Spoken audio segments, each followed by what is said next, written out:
I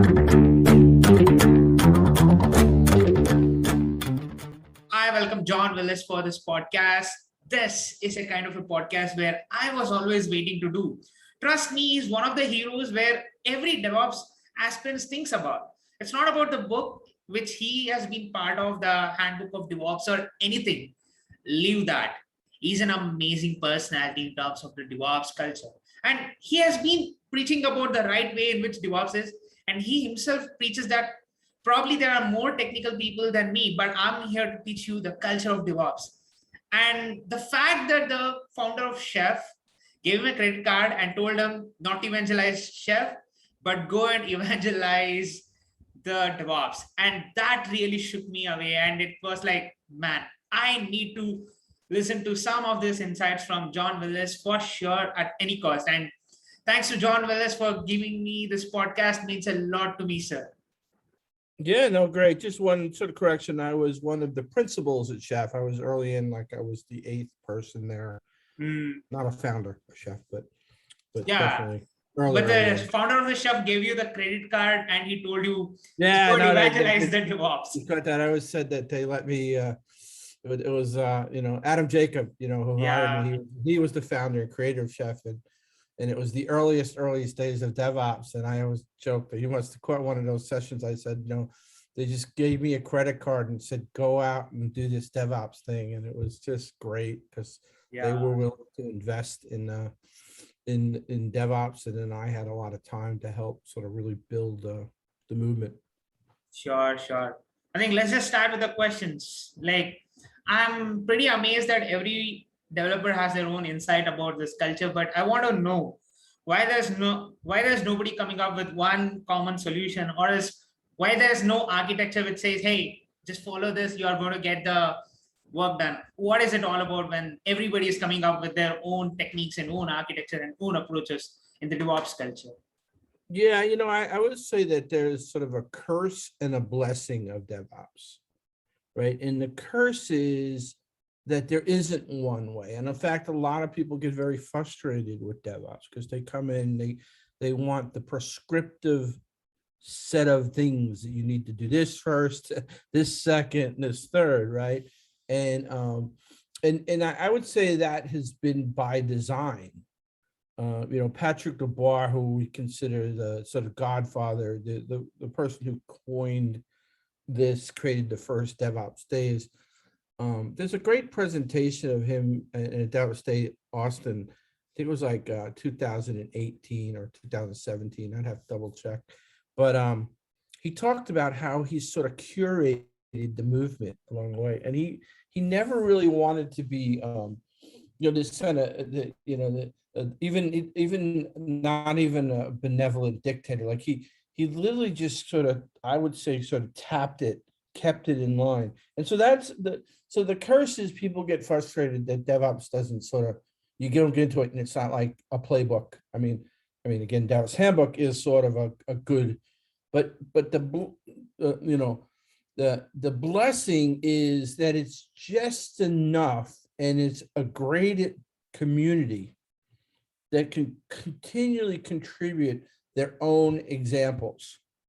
And so the thing is, you'll find, you get into DevOps and you're like, okay, what is this thing? I don't know what it is. Nobody will give me a canonical answer to what it is. Nobody will give me the prescriptive steps I need to take. But I start seeing, I'm a bank, and I start seeing, how Capital One in the US starts doing things, and their blogs and their contributions to open source. Or I'm in healthcare and I see Cigna, and I see these coming, and I get to sort of follow there. But in the end, I think the thing that makes DevOps so great is it's a set of practices and patterns, right? That's really clear. It's patterns and practice and patterns that enable your organization to do the things that fit for that organization.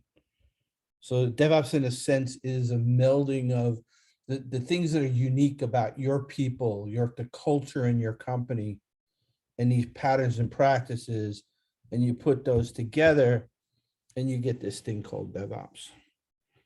Yeah, in one of your talks, I think 7 diseases of DevOps that you have been talking about for a very long time. You said that DevOps is a set of practice and pattern that turns a human capital into a high performance organization capital. That is the definition that you gave for a person who was working in a bank when you just told him what's the definition of DevOps. But I wanted to know, there's DevOps which is lean, but Deming and DevOps is something which you have also been working over a course of time. Like you have also been saying, hey, there's Deming and there's DevOps here. So what is it all about in building an immutable deliverable or an immutable architecture for the DevOps culture? Yeah. For people, and that I've been obsessed with Dr. Deming for many years now. And there was some early DevOps days discussions where, if you take, for those of you familiar with Gene Kim's The Phoenix Project, right? That was a novel. I met Gene about halfway. It took him 10 years to write that book. It was Kevin Bear and George Stafford. And I met him about 5 years in. And we started talking about, he told me about the book. I got an early copy of it. And we immediately had a discussion about, if you read that book, you were going to want a prescriptive version of it, right? Which became the DevOps Handbook. And one of the things Gene did is he gave me this gift, which was before he gave me even the earliest copy of the Phoenix Project, he said, you really should read this book first, which was a book by Elliot Goldratt called The Goal. And so for you people who know, the Goal was written in the 1980s by basically a supply chain, sort of a physics professor who became a management consultant. Elliot Goldratt wrote many books. Goal, probably most famous. Well, Gene's Phoenix Project was a purposeful rewrite of that book, right? Architected and designed to be, Gene even talks about, like in the first, I forget what he calls the core chronic conflict in The Goal was like the first 170 pages. And I don't remember what the exact number is. They tried to do that same thing in the Phoenix Project. So anyway, I started reading everything by Elliot Goldratt, and it all made sense to me. And then I ran into a guy named Ben Rockwood, who wasn't at Chef when I was there, but just a brilliant guy. He was a voracious reader. And he started telling me, John, it all goes back to this guy called Dr. Deming, and Goldratt, all the things. And he did a great presentation in 2011. It's probably one of the two greatest DevOps presentations ever given. He gave a presentation in 2011 called DevOps Transformation. He connected the dots of, sort of Dr. Deming, Toyota owner over in Toyota, which became Lean. And I became at that point obsessed with Dr. Deming. And so I've been researching it. And one of the things I tell people is, if you want to understand, there's a lot to read. In fact, I'm writing a book. It'll be out next year. It's about Deming. It's a complete modern version of Dr. Deming and how he impacts autonomous vehicles, how he affects even Amazon. So walk you through all the sort of things. So that'll be a book that'll be out next year. But the thing that I always tell people, if you're not convinced, if you go to a DevOps conference and you look at a couple of DevOps presentations, then go ahead and do a Google on Deming's 14 points. And you'll find it very quickly and read through those points. So I became just obsessed with Deming. And one of the things, and in fact, within the last year, I've decided to really get serious, and I'm pretty much on course now to be able to. I'm going to have a full-blown Deming book early next year, and it's not your classic Deming book. It's going to basically walk you through not only his history, but it will take you through how Deming works and ideas have impacted things, even like Amazon, autonomous vehicles, even cyber.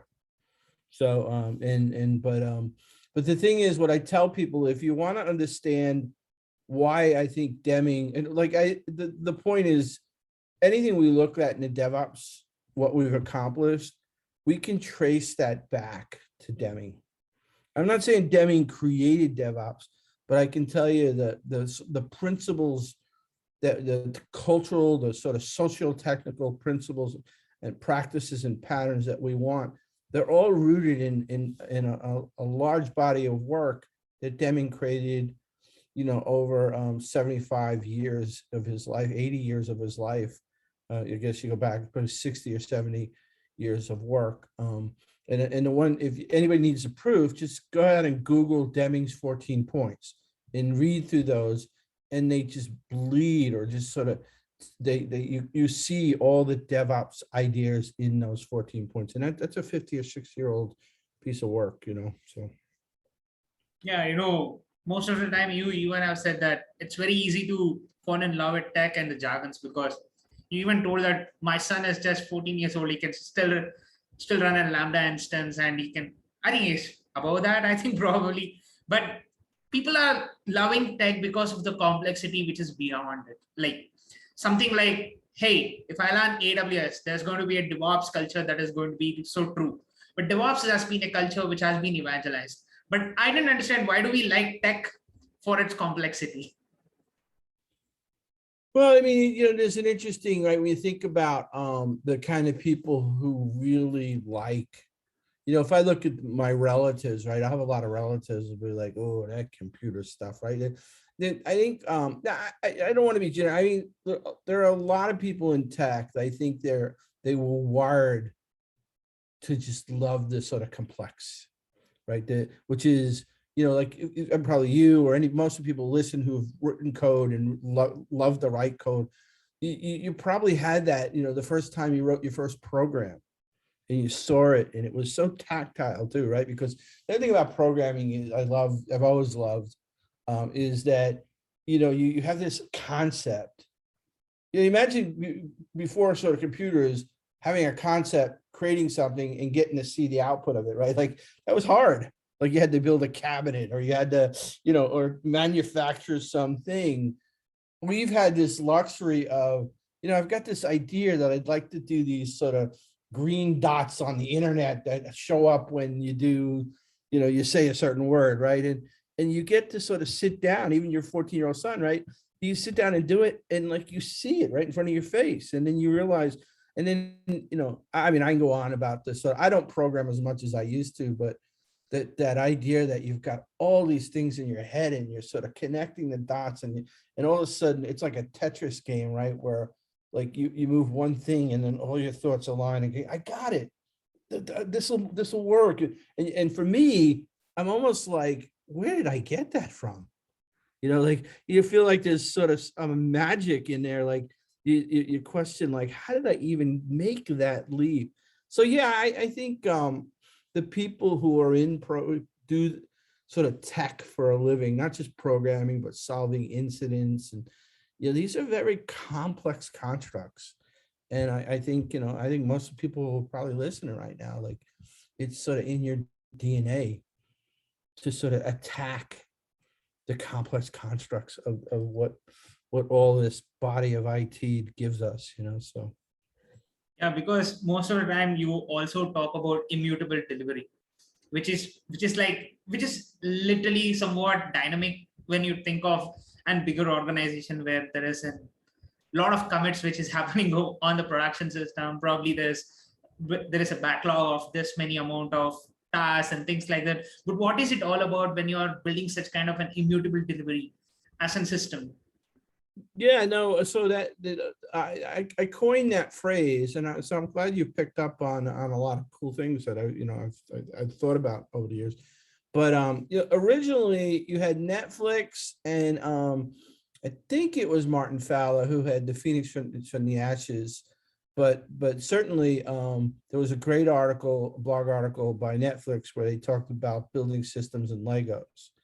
And both of those were starting to introduce the idea of immutable infrastructure, right? And that coincided with things like Chef, right? Or the idea that you're sort of at a certain point in the delivery of your infrastructure, it's an immutable artifact. Your whole operating system, particularly Netflix was doing it primarily on Amazon, right? So that they would actually have an immutable artifact that was the AMI, that was already baked, everything it had. I mean, there was some toppings like that they would fill in the blanks once it got instantiated, things like sort of a zookeeper or metadata that, but in general, the at the point of like you would, I don't know if they used Nexus or something like that, but literally they would have in a repository, an artifact store, an AMI. And so at the time that you were going to start, it would literally pull this immutable artifact. There was no sort of changing or and that really accelerated the industry a lot, because people thought about, okay, well, that's a great way to create clean, the idea that you should never you shouldn't SSH into a server, right? All these things started of cleaner patterns to run infrastructure. And then Docker comes out. And I realized, like, it's almost a shift left, right? Like not just immutable infrastructure, we can actually deliver the actual service or applications we want in immutable format, right? And so it was that it was codifying what Docker brought to the table, or you really sort of just containerization, but Docker was probably, the largest megaphone for that movement. And, I worked at Docker too. I sold a company to Docker. And I just started realizing that it really was a more shift left action of immutability, which is, could I build my application on my desktop in a container image format, test it with the other container image formats in a cluster running in even at a desktop level. And then at that point, hit the cut. So just like what the AMI was the cut at the artifact level, which would be immutable infrastructure, I can move all the way back to the minute I cut my sort of image code, Docker file, all that in one spot, no human touched it.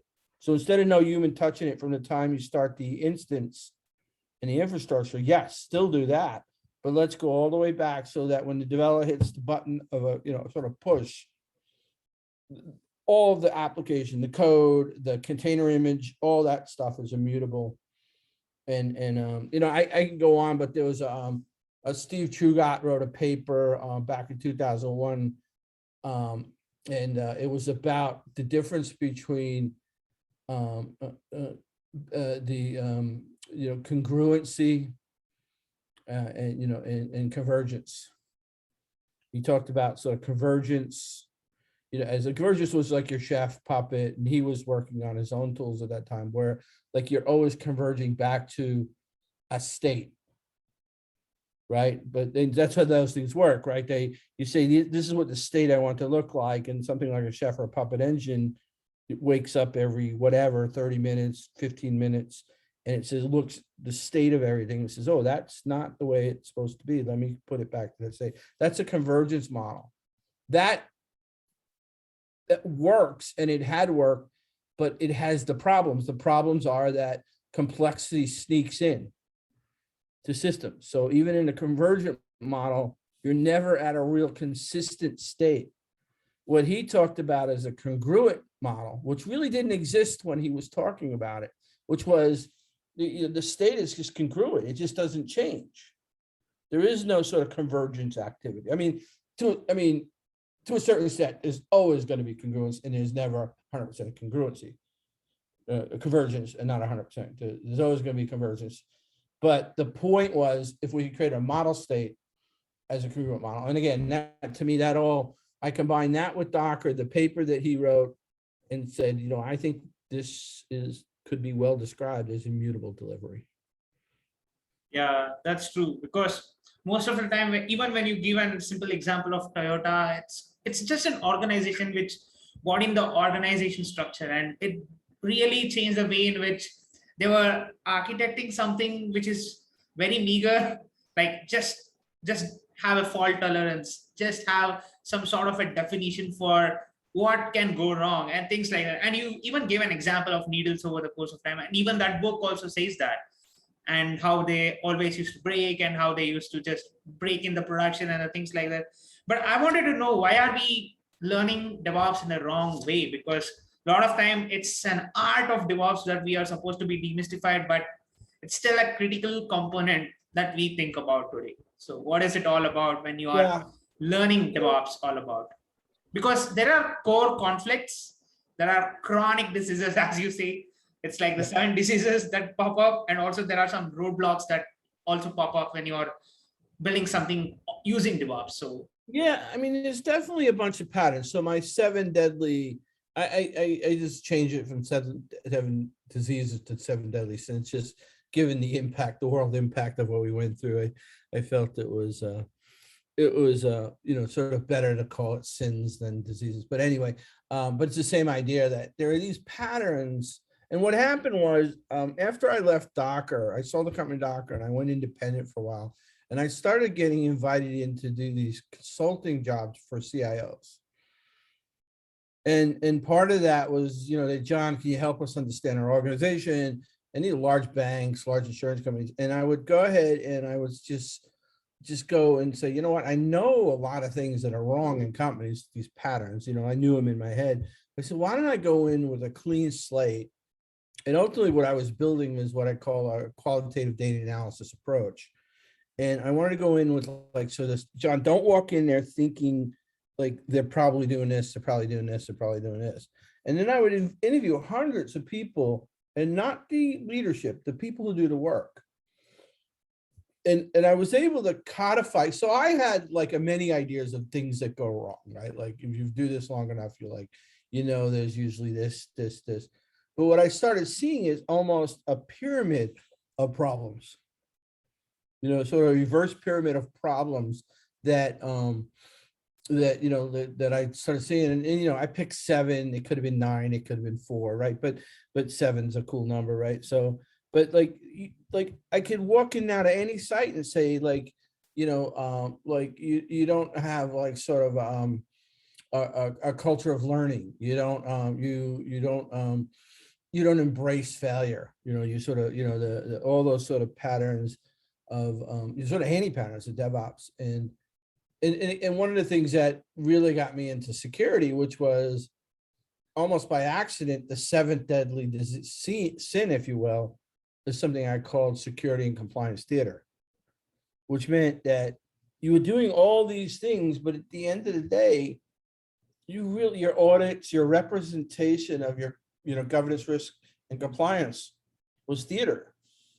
And but yeah, they were just the repeatable patterns that you find that sort of usually just even that sort of idea of the Brent character in the Phoenix Project, right?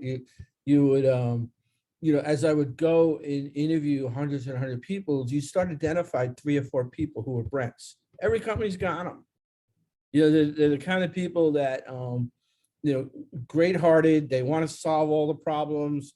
So they never say no.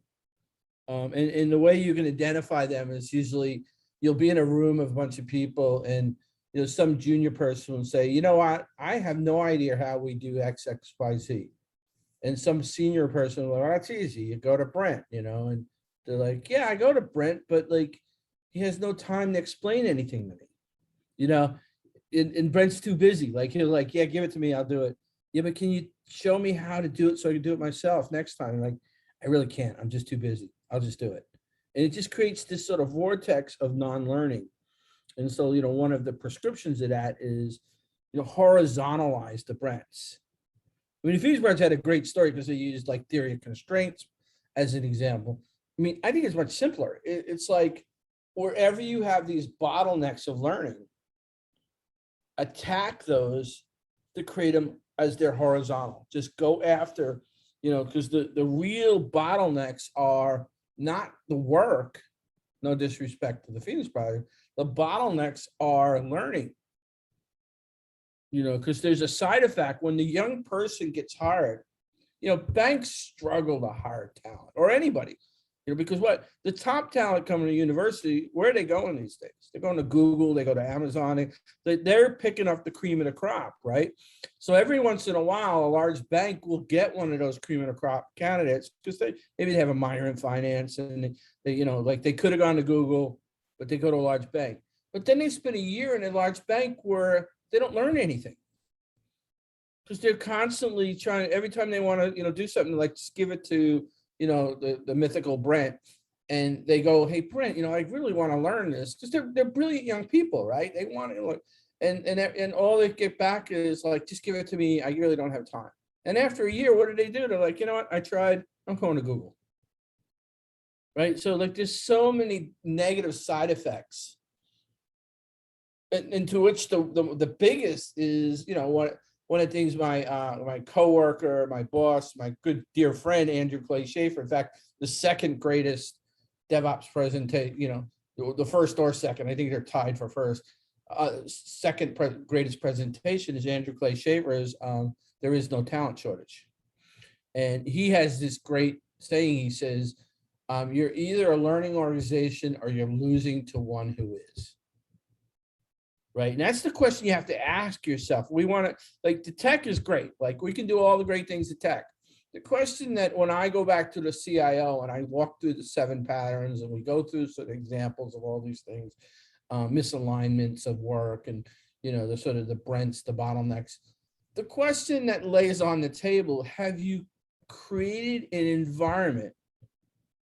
Have you given the bandwidth? Have you given the freedom? Have you given the trust? Do you accept the trust to create a learning organization?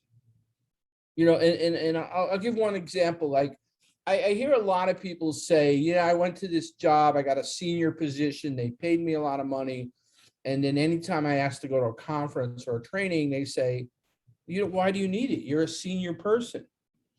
There's these sort of mindset is that at a certain level, you're so smart that there's no budget for, extra company activities. Like, what? Are you out of your mind? Like, the people that you probably, where do you get the most value? You take the people who is the leadership, the people who are, sort of thinking, and they want to feed themselves with more learning opportunity. And you're sort of saying, well, you know what? I don't think, why would you have to get trained? We hired you as an industry expert. The archaic way to think. So the question, like, again, go back to, if you think through all the things you do as an organization, if you're asking yourself, are we a learning organization? Do we create the bandwidth? Do we allow the people the freedom?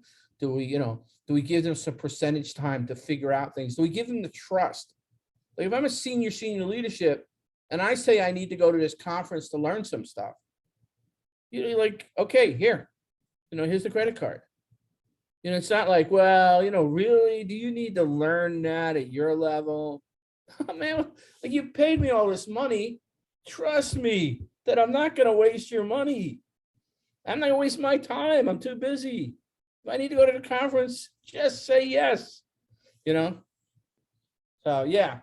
That's true. That's true, because a lot of times that trust is going to just going to give an amplified effect on somebody's life. Like, it can really change the mindset of any culture that we have been part of, and probably there might be some new things. So you, Jeff Barr, Jim Collins have been the early adopters of evangelism and advocacies in the world of development that we are talking today. But I wanted to know, how was that process all about, shifting more towards educating developers over the course of time and telling them this is what your right approach is? So how are those days when you three rock the world of evangelizing and educating developers?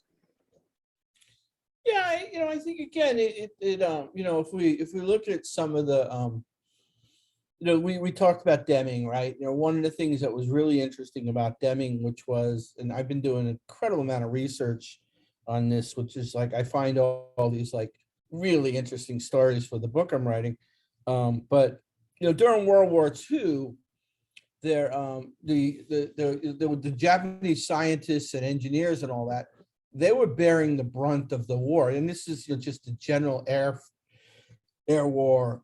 They said that every time they captured an Allied plane, particularly a US plane, the engineers would basically sort of dissect the plane and try to figure out the quality.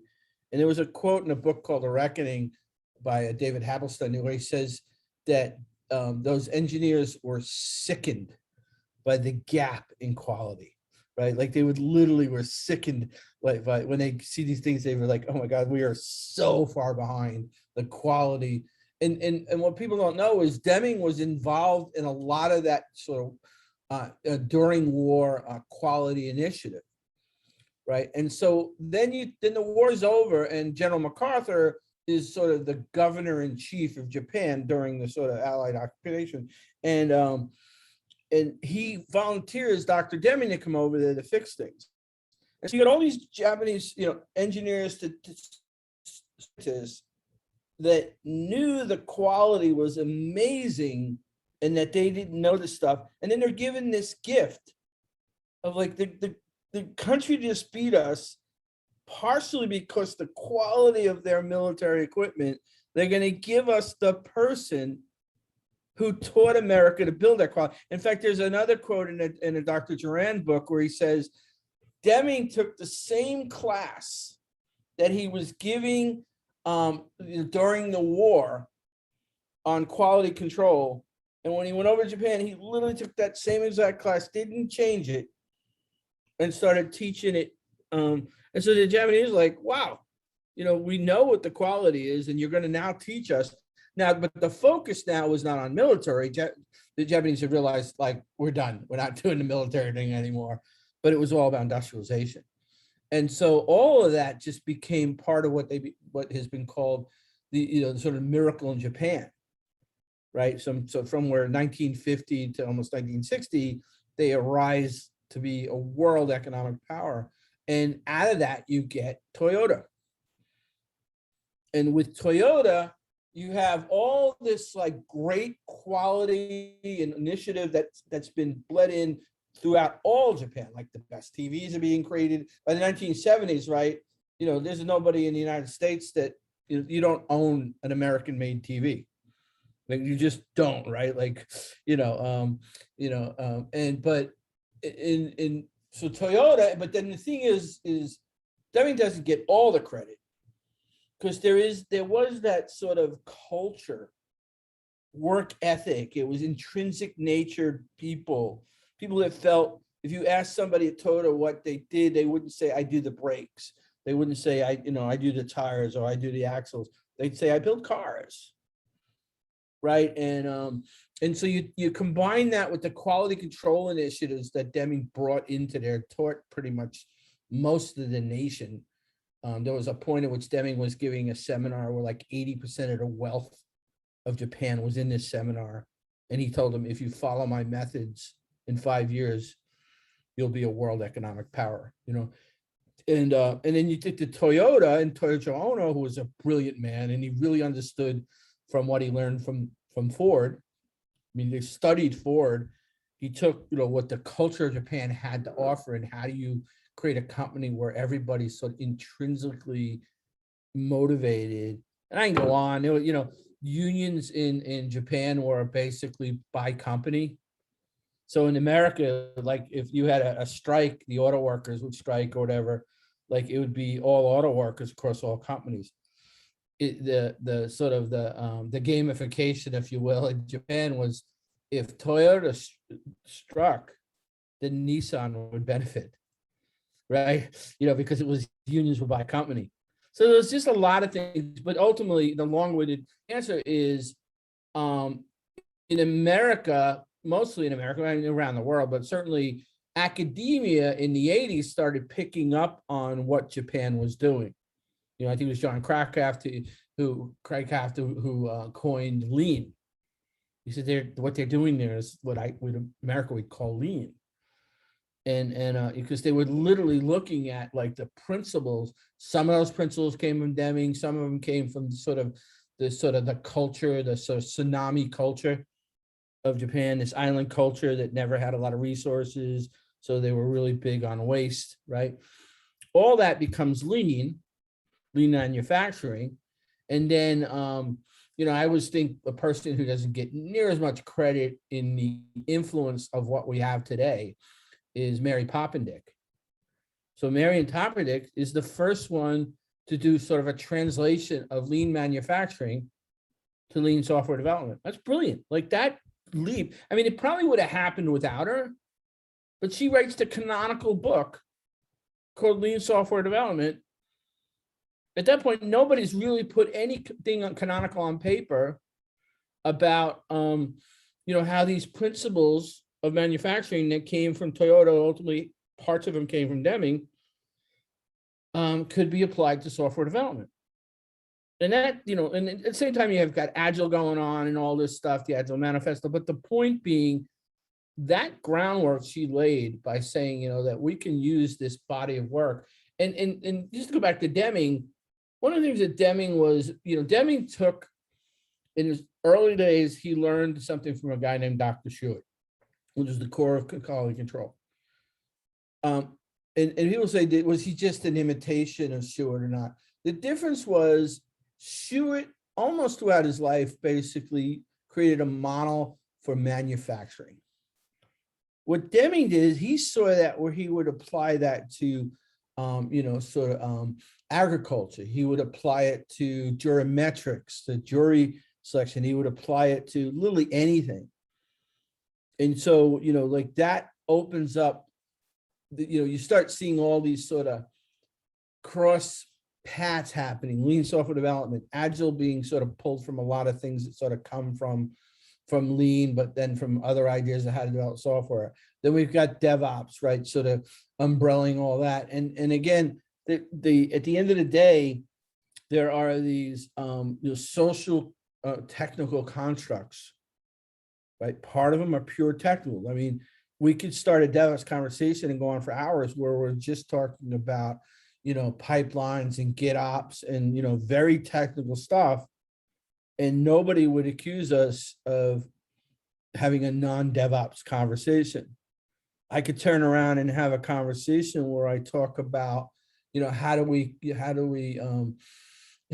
smooth out bottlenecks? How do we how do we create systems approach to the way people collaborate and think? How do we embrace complexity in a social sort of way, and address all the complexity science that we know, including learning organizations, Peter Senge, Daniel Kahanahan, all that stuff. And again, that would be a legitimate DevOps conversation as well, with nothing, where we didn't even talk about any code, any configuration. We just talked about, complex systems thinking, and how we how the human element, one of the greatest things about Deming, one of my what I'm calling a meta metaphor in the book is he was a humanist. There was something in his life that he, early on, his childhood or whatever, he just, not that he fought for the little man, he just believed systems couldn't work if you didn't treat the sort of, and I'm belittling the worker, like if you, it wasn't that like, he wasn't like a crusader for the worker. He just believed that systems could not work effectively if you didn't treat the worker like a human. So. Yeah, that's true, sir. That's true. Because a lot of times when we think of this ninja security guys, which they say, hey, we are here to keep your secure systems more secure over a course of time. But now it's not like DevOps people didn't do security. There was security over a course of time, but now it's more of an emphasis today, like DevSecOps is coming up. And there are early days of computing, which used to be so slow that everybody used to just wait 6 months to just get the clock up and running. Like it used to be an amplified version of the same clock, which we used to have. But I wanted to know, what is this fundamental theory of everything in DevOps? Because we always have a plan B when there's a chaos. There is a test for chaos engineering. There is a lot of chaos engineers who are architecting the solution. So I wanted to know, what is the fundamental theory of everything in DevOps? And is it still a retrospective flow that we are just gathering some information and just implementing in the organization? What is it all about? Yeah, no, it's sort of interesting. One of the things that I've always loved about the DevOps movement is there was sort of an unwritten law of check your ego at the door. And I like, even all in the DevOps stage, and I think at some point, probably still true today, that I've been sort of noted as the person who's been to more DevOps days than sort of anybody else in the world, right? And I was as we were going through year 2, year 3, year 4, year 5, I'd say that, like, hey, one of the things I love about this, a lot of times I'd do a keynote or an introduction, and I'd say one of the things I love about this movement, it just, we've been like so blessed to be egoless. And I'm like, maybe next year it's gonna stop, but and I don't think it has, right? And that's what creates great collaboration, right? And because when people are willing to walk into sort of open space and have a discussion, and we all have egos, like, let's not kid ourselves. I have an ego, we all, but for the most part, the goal of most of the DevOps movement around DevOps days, particularly, was a very kind of come in with everything listen to what everybody else knows, and then let's basically sort of move the sort of ball forward down the field, if you will. And what that, like, so the thing that happened then is, and you've seen this, you go to a DevOps conference and, like, you might go to one session where somebody's talking about leadership and system thinking and or cultural aspects. And you go to the next session and somebody's giving this amazing presentation of how they use GitOps, and they've been able to use this, and then even if you think about like chaos engineering, right? That's something that was particularly defined at Netflix. But then it gets presented at DevOps days and people are like, wow, that's a great idea. Right. And they open source it. So people look the open source, then you have people creating all these sort of variants of the chaos engineering. And in fact, there's some great stuff going on now. I'm an advisor for a company called Verica, where they call it continuous verification. Which is, if we go back to the earlier discussion about convergence and congruency, like, in a sense, almost everything is going to have to be converged. So one of the things that they focus on is sort of security chaos engineering. So even though if in your pipelines, you've bolted everything down so that you should never have this library running in production, or this port should never be opened. Well, I don't, there's complexity, adds drift, like, just things happen. So why not just open that port in production, see what happens? Why, use chaos engineering to fire up a container that has a vulnerable image, right? So sort of inject the things that should never happen and see how systems react. But yeah, chaos engineering is a good example. SRE is a great example of people or organizations finding their own patterns, collaborating them, not saying, oh, we've got some secret source, let's not tell anybody about it, exposing, and in some cases writing books about it. In fact, a lot of books these days on the technical, and all that just getting thrown into what I would call a primordial soup of DevOps. And it happens because the nature of the conversation in DevOps is, to me, always been check your ego at the door, come in with the expectation that you're going to have high effective learning with the people you're going to interact with, and then be open to contribute what you've learned. And it just creates this acceleration. And if we look at the last 10, 15 years of everything, does Uber exist in its format without DevOps? I don't think so. Right. And that's DevOps in the broadest sense. It's not just all the cultural stuff. It's the being able to run, sort of infrastructure where you can deliver software couple hundred times a day. Right. And so a lot of that is about the DevOps conversation, about the technical, the pipelines and how you develop pipelines, how you do CI/CD, continuous integration, continuous delivery, Jez Humble's, sort of canonical book on continuous delivery. Right. Like, I don't think you have Airbnb and Uber in the format. And again, there's a lot of contributing factors. Open source is clearly one. I think all the principles of DevOps, technical and social, because you can do the technical stuff and scale to a certain point, but we all know if you don't have the cultural aspects, that hits a brick wall.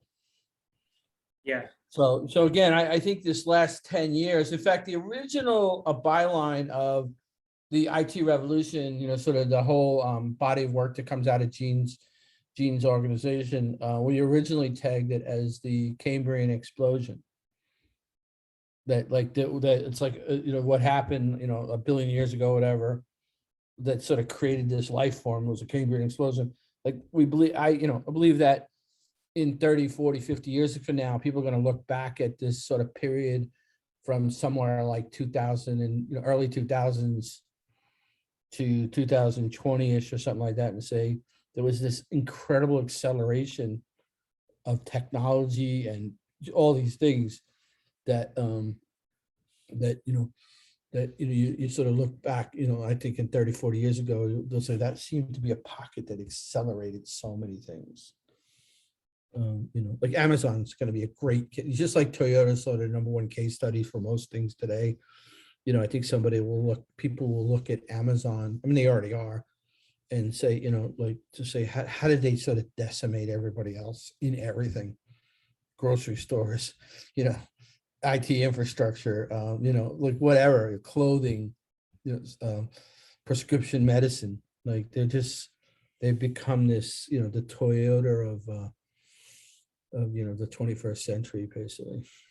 Yeah, because a lot of times when we think of self-driving cars, because that's where my research is more inclined towards, and DevOps, that is a kind of a chaos environment when we think of what if I break a point and everything starts smashing up and there's no prediction which comes and says that, hey, even though your car crashed, there is no crash happened or things like that. But I wanted to know, because there is always a plan B for all the fault tolerance, but I wanted to know what's the ultimate consequence of building a secure and a very sturdy, rigid DevOps culture inside any organization. What is it all about when you think of the consequence of building the best practices in the DevOps in an organization? Yeah, I mean, it would sound like a cliched answer, but I guess it's not really, right? What do you want? You want the ability to have the speed to be able to sort of deal with changes, add features or functions or services or ideas faster than your competitors. You want to be able to entertain your customers in such a way that you're getting constant feedback, so you're not just sitting back, and sort of being sort of arrogant, or like, oh no, we've got the best software, don't worry, like, so you want the speed, but you want to be able to deliver fast, you want to be able to get feedback fast. Like these are just natural, like successful business behaviors, and then you want to do it at a cost that has a reasonable ratio to the output that you get from it. Like, so in other words, in some ways, spending a lot of money, Amazon spends an incredible amount of money on hiring people. So it isn't always about bottom line ROI. So you want speed, you want basically feedback, and you want to do it at a cost that is a positive ratio for what you're getting the value at. And then there's a fourth pillar there, is you always have to protect the brand, right? And that's your governance, risk, and compliance. Because ultimately it is your organization that is at risk. Like if you look at, sort of the breaches, breaches can swallow a company. If you're a bank and all of a sudden 150 million bank records get out, like, I'm probably going to switch banks, right? So you need to protect the brand, and the way we think about protecting brands is through governance, risk, and compliance. What do we do with risk? Well, risk is a body of how we make evidence, our audit evidence. So like that starts the conversation of a DevSecOps. Are we just delivering software willy-nilly without checking anything? Or are we being incredibly rigorous about like doing scans at all levels? Do we scan the source code at the IDE level to give you a tip? Hey, you might not want to use this parameter. You might not want to use this library. So there's sort of built-in IDE tools that will scan stuff as you're sort of building your code. And then like we have tools that will just scan your Git repository continually. And then at the build level, we start getting more advanced about like our sort of SAST and DAST, or software composition analysis. And then we start embedding all these things that are showing that we're being, we're still got the model, we're delivering software fast, we're trying to keep the pipeline going so the developers can sort of iterate really quick and not be encumbered. But we're also embedding a lot of things that are basically, at the end of the day, creating controls and audit evidence that says we're really doing our best to protect the brand. Right. And so I think it's those four things that, like, DevOps gives us the ability to explore. And in the end, those, whether we're talking about in 2021 or we're talking about in 1950, if you're building and selling things, you want to be relatively, I mean, if you look at, there's some great presentations by Dr. Spear where he shows, like, you go back to 1950, basically it took 4 people at Toyota to build, so I might not get this exactly right, but like it took like 8 or 16 people at Toyota to build what General Motors or Ford could build with 4 people. By the time you get to 1960 or mid to late 60s, they're at parity. It's 4 to 4.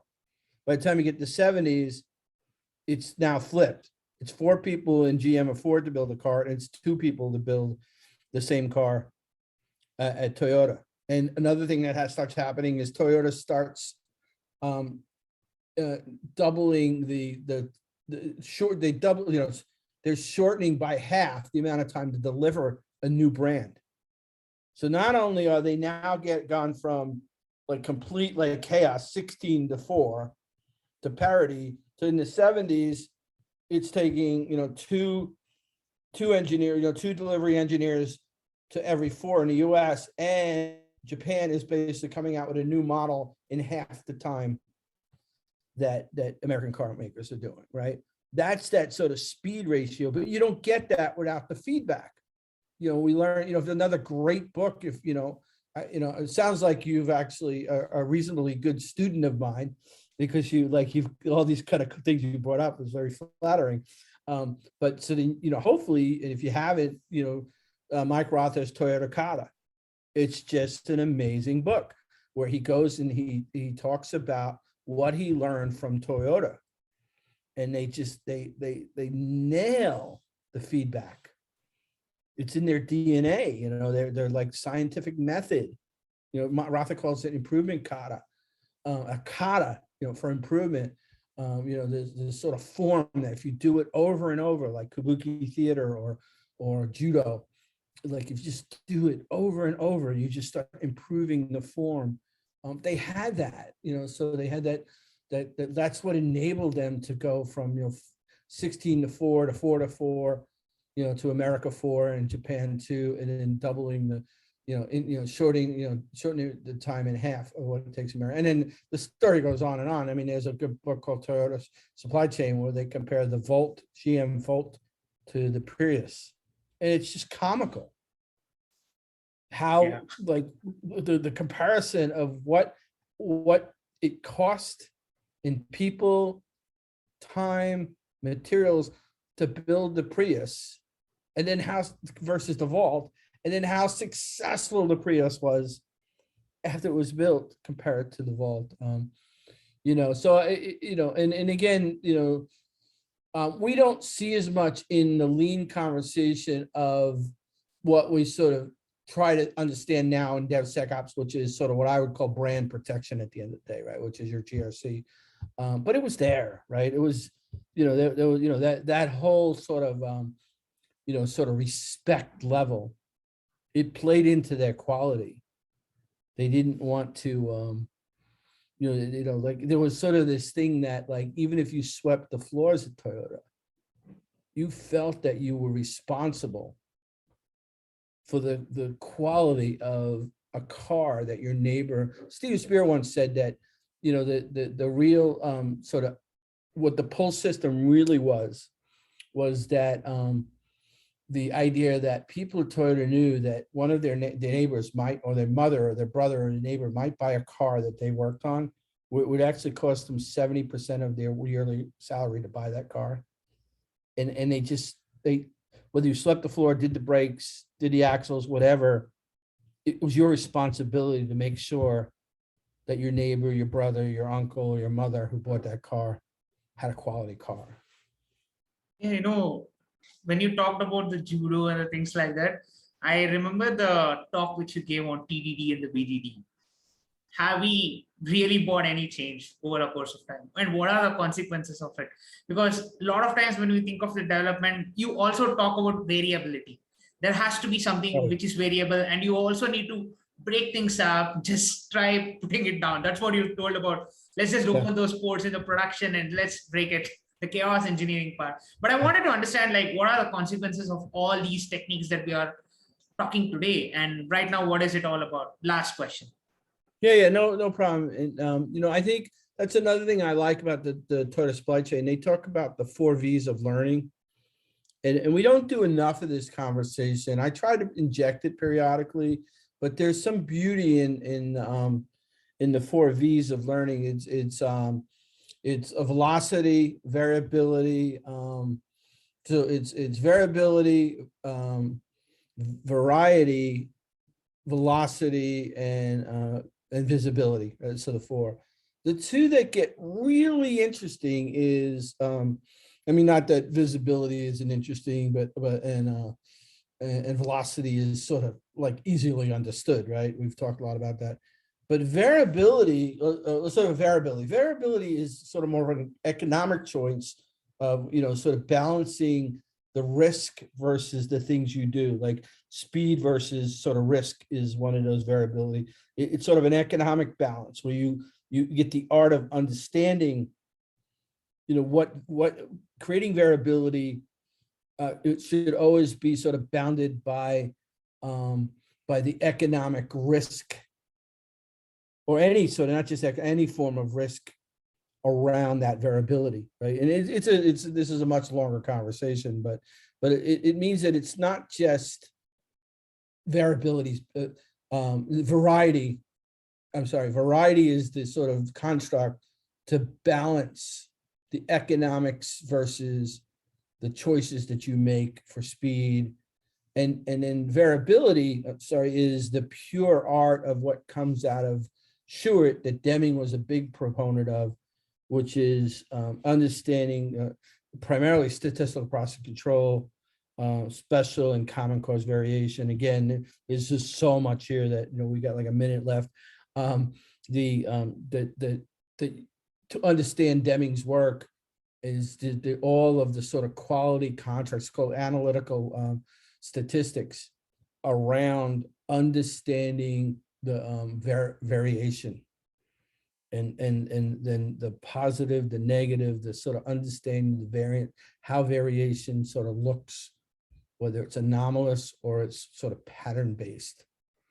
So I think that the 4 VLs are very interesting. I've given presentations on sort of trying to understand how those play in the DevOps world, but and a variety is a underutilized and understood way to create economic balance between all the other V's. And then, you can spend a lifetime exploring variation, if you will. And certainly starting with Dr. Shewhart and Deming's sort of lifelong. One last thing I'll say is Deming's, it's most likely, the name of my book is going to be called Profound, because one of Deming's final works was a book called New Economics, where he defined what he called the system of profound knowledge, where he looked at complexity under the lenses of certain things, and one of those certainly was variation. So yeah, that's good. I probably have to jump now, so you might want to. Sure. No problem. Thank you so much for this amazing podcast. Means a lot to me, and thank you so much for making my day a happier day today. Yeah, I know, it's great insight, great questions. Thank you so much too. So, all right. Welcome, sir. All right, bye-bye.